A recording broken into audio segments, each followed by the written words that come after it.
Hey everybody, so I wanted to make a video on what to expect 1 week after chemo. So I had my first chemo treatment exactly 1 week ago today, and that chemo treatment consisted of permatrexid and cisplatin to treat stage 2 non-small cell lung cancer with the EFGR mutation L838. But before I start, I just want to make sure that you know that this isn't medical advice. This is just my willingness to share information, because as someone that's being treated for cancer, I'm looking on Google and YouTube for all of this information, and I'm not able to find some of the things that I wish that were there. Hopefully that this helps another person. And I do want to thank everybody that's putting out content on stuff that's already been there. So I have basically written down 10 things about chemotherapy. Before I start, I just want to thank Julie Littlechild from Absolute Engagement, who sent me these unbelievable necklaces, the Share My Story, myintent.org. And so the one that I'm wearing right now is Strength, and this one over here is Warrior. And for Strength, I love it. It says, here it is: if there are moments you can't find strength, remember you have a community ready and willing to offer theirs. So I hope that this video today is bringing you strength. And so let's talk about chemotherapy, and let's talk about the 10 things. So number 1, infusions. I was so scared. I was petrified going into chemotherapy last week. I had visions that it was going to be so different than it actually was.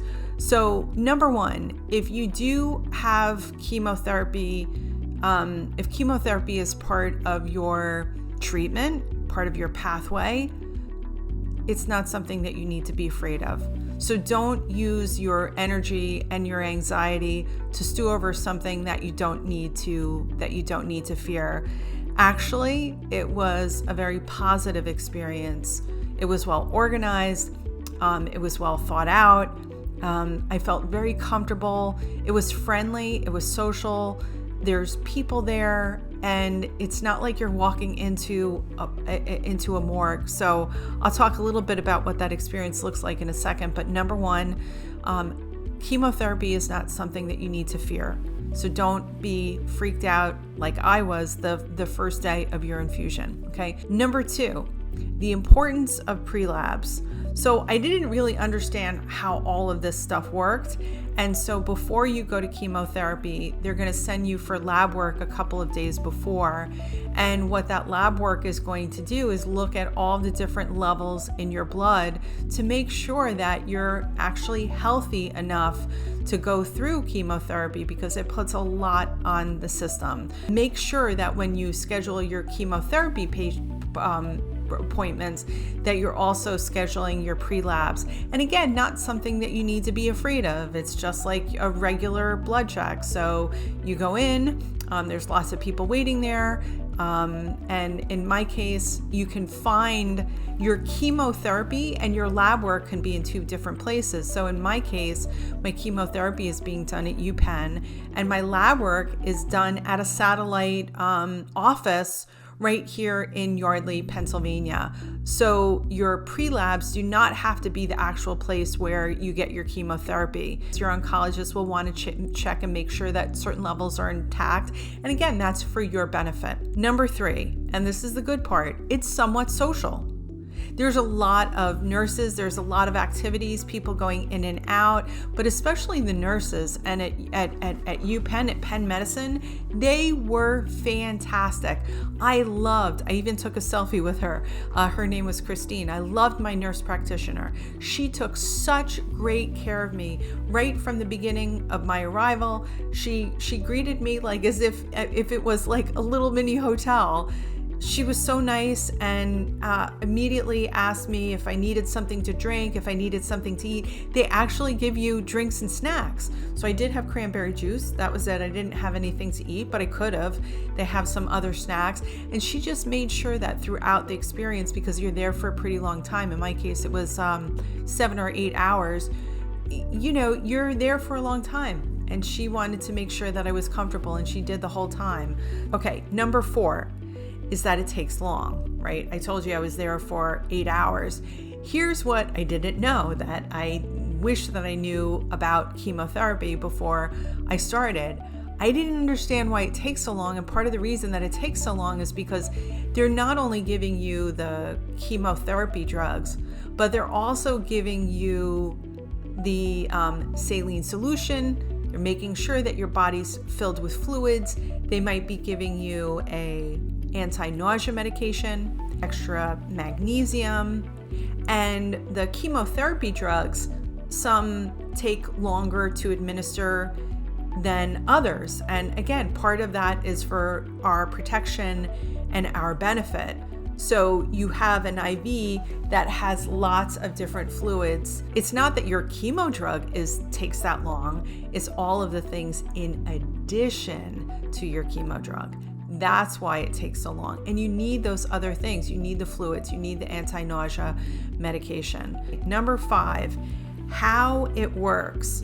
I had to check in. As soon as I checked in, they do just a regular health check. They take my temperature, my weight, my blood pressure, my pulse, my oxygen, all of those things. So, you know, you want to make sure that you arrive in plenty of time before your therapy. I'm usually there about an hour ahead of time. And yeah, there's lots of people waiting. Bring a great book and just have a lot of patience for it. People are working really hard behind the scenes, and there are a lot of people who are really, really sick and have a hard time getting to therapy.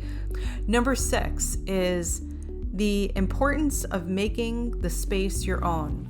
So here's what I thought that I was going to be in for. Number 1 is that I thought that I was going to be in some like group, I don't know, some group meeting room where I was sitting next to other people that were having infusions. That might be the case at different places, but at UPenn, I had my own private room, and I had my own private room. I had a recliner, I had a TV. I was so comfortable, and then there were also extra chairs. So the other thing that I did is that I brought my own blanket. I highly recommend that. Now they've got plenty of things. It's a hospital, so they've got plenty of blankets and things to keep you warm, but to bring a few items or tokens or things that have meaning to you, to make that and bring that with you, that's a really good thing. So you want to make sure to make the space your own. And also too, my girlfriends from high school made me a pillow, so I brought that. Just anything to give yourself a little bit of levity and positivity, and to, I want to say, almost challenge the space, right? Medical spaces are known to be, I don't know, not all of them are so pleasant. And certainly where in an infusion, you could make it your own. Number 7 is to have somebody with you. So one of the things that I didn't know about chemotherapy was how I was going to react to all the drugs. And I mean, it was a lot. My system last week took a lot, and that wiped me out. There's no way that I should have been in back of a vehicle, and I didn't plan it like that. But it's really better to have somebody there just to give you companionship. Even if you think that you can handle it alone, I don't think that anyone should ever go to an infusion on their own. There's just no reason. I understand if people have certain family issues that they can't get anybody there. I get it, and I think in that case too, maybe the hospital can help assign somebody there, but just make sure that you're not driving because it takes a lot out of you, and there's no way that your reflexes and awareness are what it needs to be to operate a motor vehicle. Not like you're totally, not like you're so out of it, but just your reaction time is not the same, and you're not the same. So, give yourself the space to just sit back and to be a passenger. So definitely have someone with you. Okay, number 8, clothes that you should wear. I was wearing a top like this, which is great. I thought actually that my chemo was going to be an IV normally on my hand, the way it normally is. That's not the case. So the reason being because I forgot the technical reason, but I think it has to do something with the size of the vein. They did not go on the top of the hand. And so I remember my shirt was just a little bit tight. So they actually went in right here on my wrist. It's still kind of black and blue. Some other people for chemo have a port. That's not this discussion. I'm just talking about if you first chemo and you're going through one of the veins in your hand. So pay attention to what you wear. You're going to pee a lot. You're going to pee a lot. They gave me saline. They gave me Lasix as well too. And I was in the bathroom a lot. So it was great to have workout pants and yoga pants that I could just take down and up. So pay attention. Definitely wear very comfortable clothing. Don't worry about how you look. Nobody cares. But make sure that you're comfortable, because again, you're going to be peeing a lot. They want those fluids. They want you to work your, make sure that everything's working correctly, especially your bladder. Okay, number 9, I call this the whole hair thing. Okay, so now it's a week after chemo. I go like this every day with my hair. Actually, I'm like, is it going to fall out? I don't know if I'm going to keep it or not. Every patient is different. My hair is definitely thinning, but I still have it. But that doesn't mean anything. So what they've told me is that I'll know whether or not that my hair is going to fall out or not fall out, what that status is before the next infusion. And in my case, my infusions are 3 weeks apart. So I was under the impression that you had chemo and then a couple of days later, your hair's all over the place and it's falling out and you're crying in the bathroom. That's not the case at all. So everybody's system is different, and the combination of drugs are also different. So the whole hair thing, what I did do, I will tell you this, I'm shampooing with special chemotherapy shampoo. I did get it from the wig store here in town in Yardley, and I'm also using a topical solution on my eyelashes and my eyebrows to preserve them. So you should treat your hair on your head and on your eyebrows and on your eyelashes with care. And the last thing, number 10, is the timing of all of the after effects. Wow, I thought that I was going to be throwing up violently the day after when I woke up. That's not the case at all. They're really guarding against that. Get your medications, especially your anti-nausea medications, get them filled before you need them. So there are different degrees of strength for anti-nausea medication, and some to take when things get really severe in case you need them. So I had my infusion on Wednesday. I can tell you that on Thursday is when I all of a sudden started to feel this like wave of exhaustion and fatigue come over me. Friday, I was out. I was down for the count on the weekend. So I think I got through part of the day on Friday, but man, Friday night, Saturday, and most of Sunday, I was out. So the symptoms are, yes, the nausea is a real thing. They give you lots of, there's different types of medications to deal with that. I found the nausea medication helped. but it doesn't eliminate it. Nothing is going to eliminate it. These are really high potent drugs that are running through your system.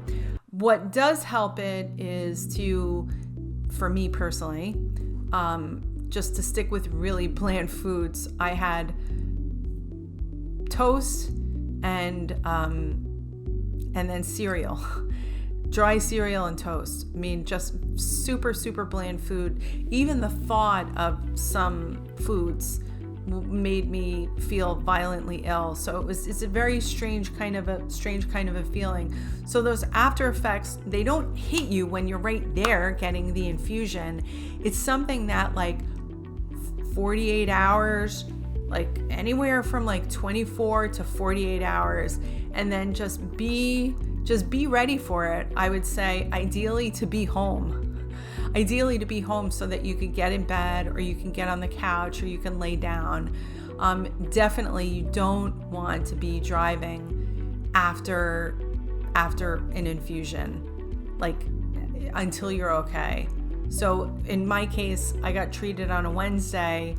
I don't think I drove until maybe Tuesday of this week, and today is Wednesday, right? So that's how long. So the timing of the after effects, it's a kind of like a creep. It creeps over you. So let's run through the list. I hope this is really helpful. I'm putting out this content again because I was searching for this content and I didn't find it. And my experience is my experience. It might not be your experience, but I do hope that it helps you. So let me go through the 10 things that I learned after having chemotherapy. And this is, again, exactly 7 days from the time of my first infusion, with a combination of permatrexid and cisplatin to treat stage 2 non-small cell lung cancer. Okay, number 1, the infusions. It's not something to fear. It's something to look forward to, because the chemotherapy is the stuff that is killing the bad cells and the cancer in your body. So thank God that we have these treatments and that we're born at this time. Okay, number 2, the importance of pre-labs, to make sure that your blood is exactly where it needs to be so that you can benefit from the chemotherapy, and that it won't and that you're in good health for it. Number 3, chemotherapy is somewhat social. People are checking on you and making sure you're okay, and they're really nice people that work in chemotherapy departments. And so I can't say enough about UPenn and how awesome the nurse practitioners were there, especially mine, Christine. Number 4, why it takes so long. So chemotherapy takes a long time because there's lots of different drugs that are going to be part of your treatment, and they can't give it to you in one fell swoop.